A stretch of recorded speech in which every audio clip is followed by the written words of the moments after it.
नौजवानों के लिए कौन बात करता है, बुजुर्गों के लिए कौन बात करता है, माताओं के लिए कौन बात करता है, हमारी बहनों की संरक्षण के लिए कौन बात करता है, ये समाज के साथ साथ उसका व्यक्तित्व तय करता है। पिछले 20 साल से अगर कोई इंसान समाज के बीच में है और इसके लिए उसको क्या मिल सकता है, क्या नहीं मिल सकता है, ये इंसान नहीं सोचता। लेकिन ये जरूर सोचता है कि समाज क्या चाहता है, समाज किस दिशा की ओर जाना चाहता है और समाज की भावनाएं क्या है, समाज क्या सोचकर किस तरह से आगे बढ़ना चाहता है। यहाँ बात एक टिकट की नहीं है। आप सौदागर हो सकते हैं, आप तय नहीं कर सकते ऐसी में कि जनता का प्रतिनिधित्व कौन करेगा। ये यहाँ की जनता तय करती है कि असेंबली में कौन जाएगा। आपका एक एक वोट बड़ा बेशकीमती होता है। वोट तय करता है कि हमारे इलाके की तरक्की कैसे हो, हमारे इलाके की खुशहाली कैसे हो।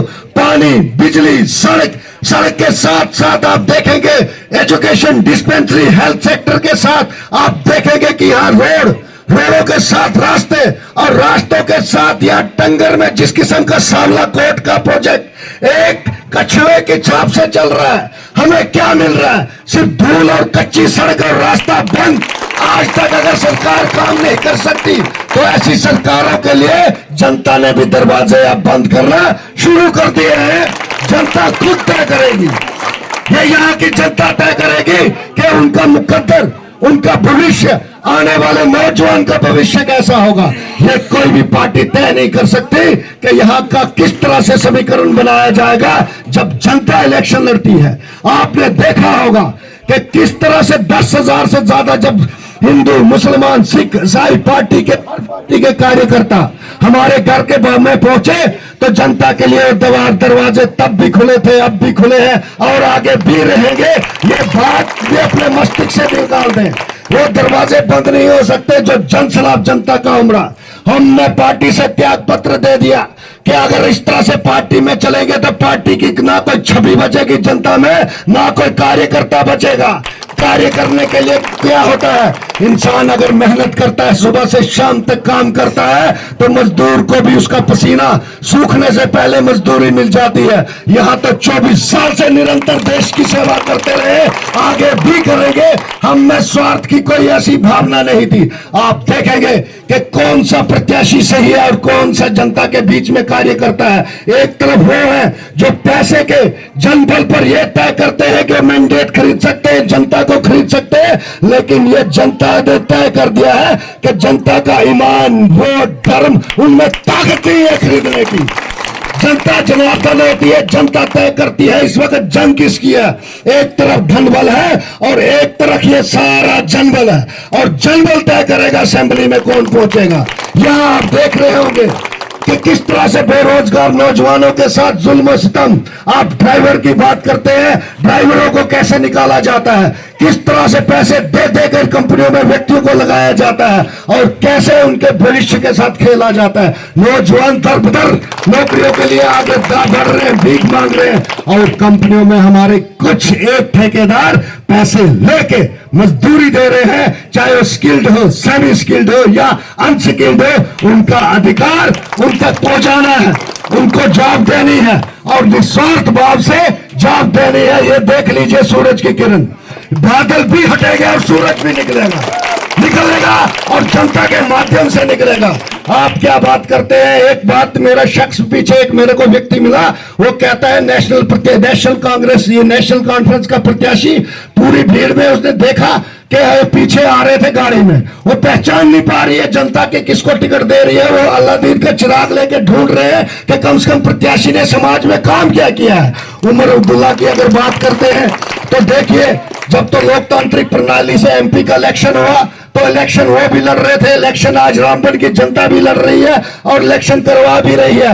एक व्यक्ति जो जेल में है और हमारा एक तरफ माननीय उमर अब्दुल्ला जी चीफ मिनिस्टर रहे, पूर्व चीफ मिनिस्टर रहे और उस शख्स से हार गए जो जेल में है। इसका मतलब क्या है कि आपने समाज के बीच में कार्य नहीं किए, लोगों के दिल नहीं जीते, नौजवानों की बात नहीं सुनी, किसानों की बात नहीं सुनी, महिलाओं को संरक्षण नहीं दिया, महिलाओं के अधिकार नहीं दिए। और ये इसी तरह से इनकलाब जब पैदा होता है तो इनकलाब जनसलाब में बदलता है और आज रामबन में जनसलाब है।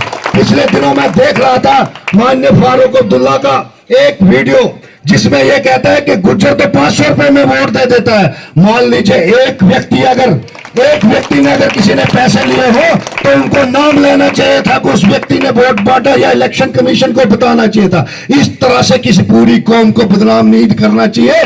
गुज्जर वो कौम है जिसके पास हमेशा जनता और जनार्दन के लिए कार्य करते, बड़े बड़े पहाड़ों पर चढ़ने की हिम्मत रखती है, बड़े बड़े सूरजों पैदा किए हैं, बड़े बड़े देशभक्त पैदा किए हैं।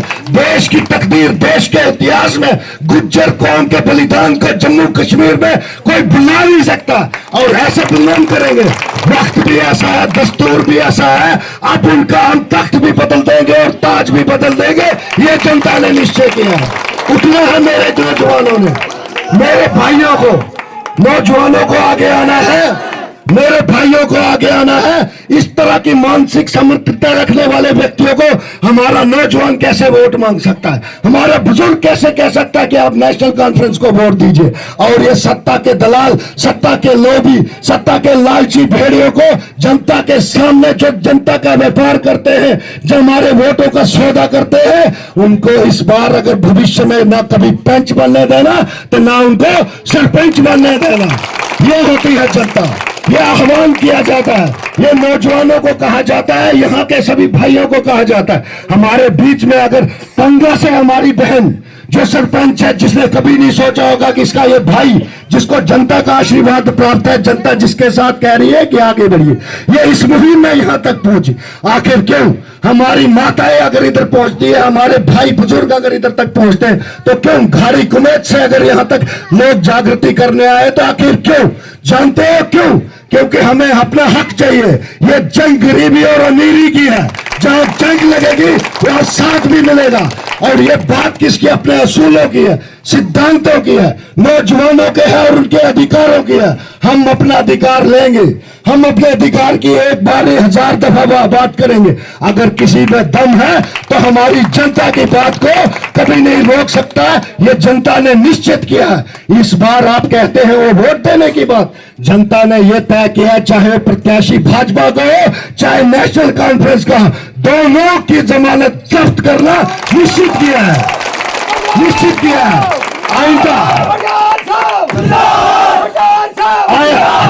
आइंदा जब भी पार्टियां कहीं टिकट देंगी तो देखना आपके पहले पांव पकड़ेंगे कि बोलेंगे भाई साहब काम कौन करता है, टिकट उसी को दो। ये होती है जनता की ताकत। आज तक हम किसको वोट देते रहे?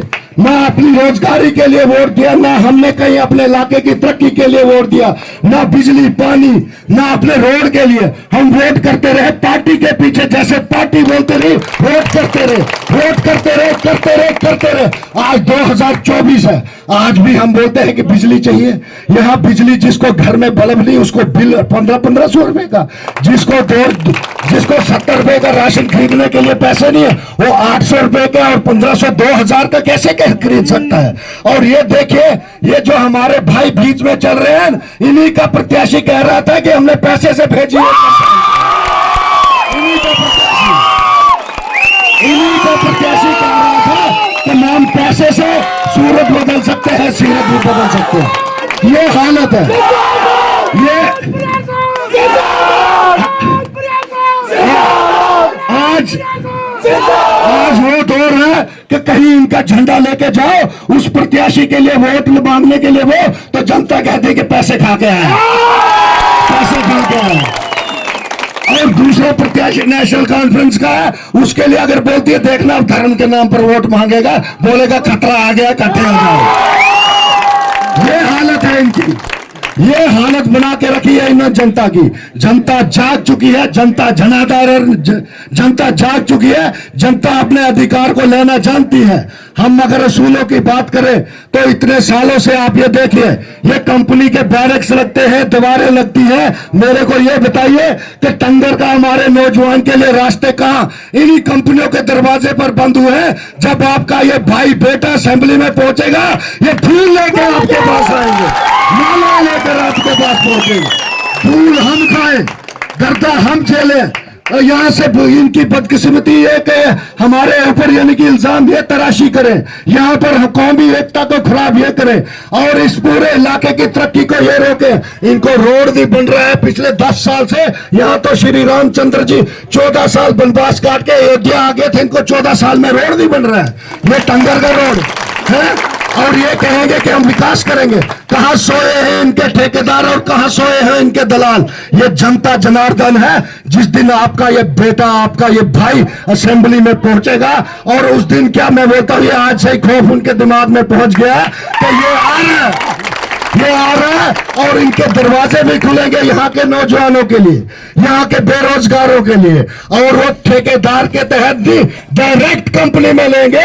हम कंपनी के डेवलपमेंट के खिलाफ नहीं है, हम उन अत्याचारों के खिलाफ है जैसे ईस्ट इंडिया कंपनी ने भारत पर किए थे।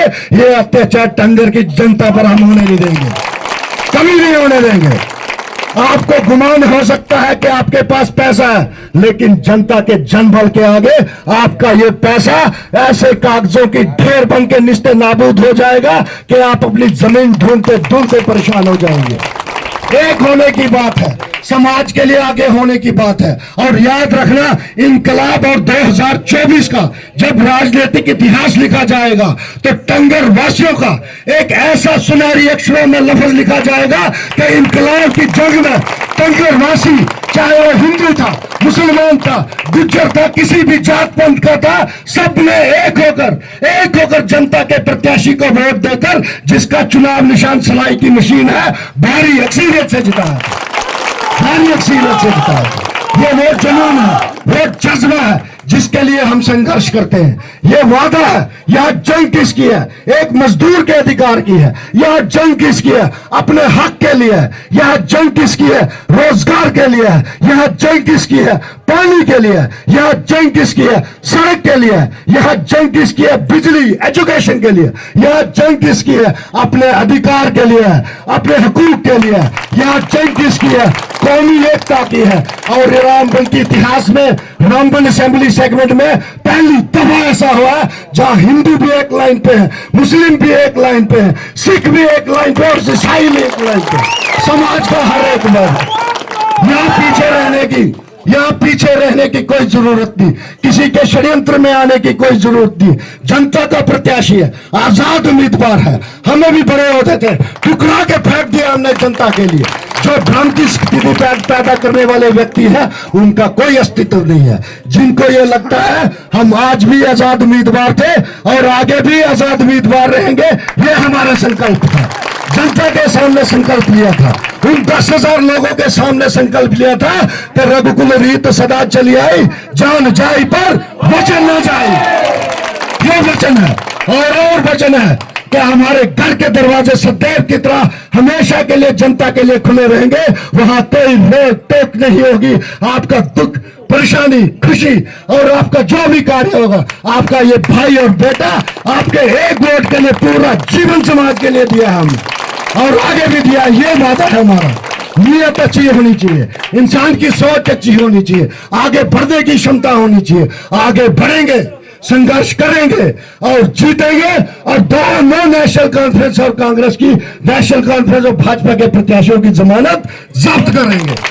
यह मूल मंत्र है, आगे बढ़ने का मंत्र है। और आज यहां जो छूट गया तो समझ लेना, इतिहास उसको कभी माफ नहीं करेगा, यहाँ की जनता कभी माफ नहीं करेगी, रामबन असेंबली सेगमेंट के लोग माफ नहीं करेंगे। ये इनकलाब है, ये जुनून है, ये जज्बा है, ये परेशानियां हैं, ये वो मुसीबतें जो यहाँ की जनता हर रोज फेस करती है। इनका निवारण अगर करना है तो वोट, एक वोट माननीय प्रधानमंत्री जी के पास भी होता है, बड़े बड़े ब्यूरोक्रेट्स की भी होता है, नौजवान, किसान, समाज का हर वर्ग, महिलाएं, माताएं, एक व्यक्ति का एक ही वोट होता है। ये ताकत पहचानिए, ये वो ताकत है जो तख्त भी बदलती है और ताज भी बदलती है।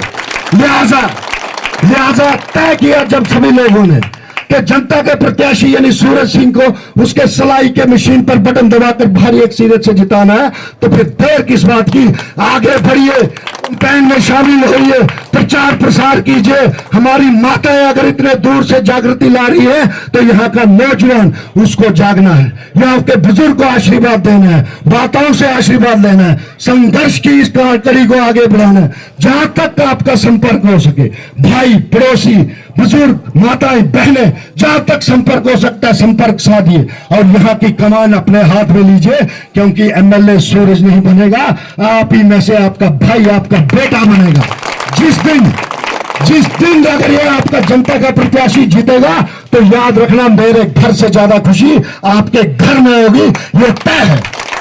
ये होती है भावनाएं। और हमें बात की जाती है कि अगर हम यहीं पर अपने विचारों को आगे ना बढ़ाएं तो फिर समाज में इंसान का जीने का उद्देश्य क्या? आपका नौजवानों का वो खून कहां है कि जो खोलता नहीं, आगे बढ़ता नहीं, इलाके की तरक्की की बात नहीं करता है? फिर वो आशीर्वाद जो हम लेते हैं सदैव इसलिए नहीं कि हम बुराई का साथ दें, जहां बुराई और अच्छाई की जंग लगे तो हमेशा साथ अच्छाई का देना है और जनता ने तय किया है। वो साथ भी देंगे, सहयोग भी करेंगे, कैंपेन भी करेंगे, प्रचार भी करेंगे और भारी अक्सरियत से 18 तारीख को सिलाई की मशीन को भी जिताएंगे। दोस्तों, भाइयों बहनों माताओं, आप में से कौन कौन शख्स है जो यहां सिलाई मशीन के लिए कैंपेन करेगा और 18 तारीख के लिए वोट करेगा? बस यही जनसभा देखकर मैं कहता हूं कि भाजपा के प्रत्याशी और नेशनल कॉन्फ्रेंस के प्रत्याशी की जमानत जब्त होनी है, जब्त होनी है। लिहाजा जनता के कहने पर रामपुर असेंबली सेगमेंट के लोग 16 तारीख को, यानी आने वाली 16 तारीख को हमारे घर पर आएंगे। वहां से एक भव्य रोड शो और रैली का आयोजन किया जाएगा जो पूरे बाजार से होते हुए सुनाड़ी में पहुंचेगी। यहाँ का कौन सी माताएं बहनें बुजुर्ग नौजवान आना चाहते हैं, कृपा हाथ खड़े कीजिए। उस दिन ऐसा जनसलाब होगा, ये देख लेना कि दोनों को जनता को लग जाएगा कि जनता की हवा क्या है और जनता की ताकत क्या होती है। ऐसा जनसलाब उमड़ेगा जो इतिहास बदलेगा, इतिहास बदलेगा। लिहाजा एक बार मैं पुनः आपसे निवेदन करना चाहूंगा, क्योंकि हमारे पास इस वक्त हर एक गांव से इस जनता के प्रत्याशी को आशीर्वाद देने के लिए समाज का हर एक वर्ग आगे आना चाहता है। समय कम है, समय कम है, समय की नजाकत को भी समझना है, लेकिन आश्वस्त होना है कि यहाँ का हर एक व्यक्ति, हर एक नौजवान, हर एक माताएं बहनें और बुजुर्ग इस मुहिम को जिंदा रखेंगे और आगे बढ़ेंगे और सिलाई की मशीन पर भारी अक्सरियत से 18 तारीख को बटन दबाकर भारी अक्सरियत से कामयाब करेंगे। माता की भारत माता की, आजाद हिंदुस्तान, आजाद हिंदुस्तान, इनकलाब, इनकलाब, आवाज दो, आवाज दो। हमारा निशान क्या है? हमारा निशान क्या है? धन्यवाद। जय हिंद, जय भारत।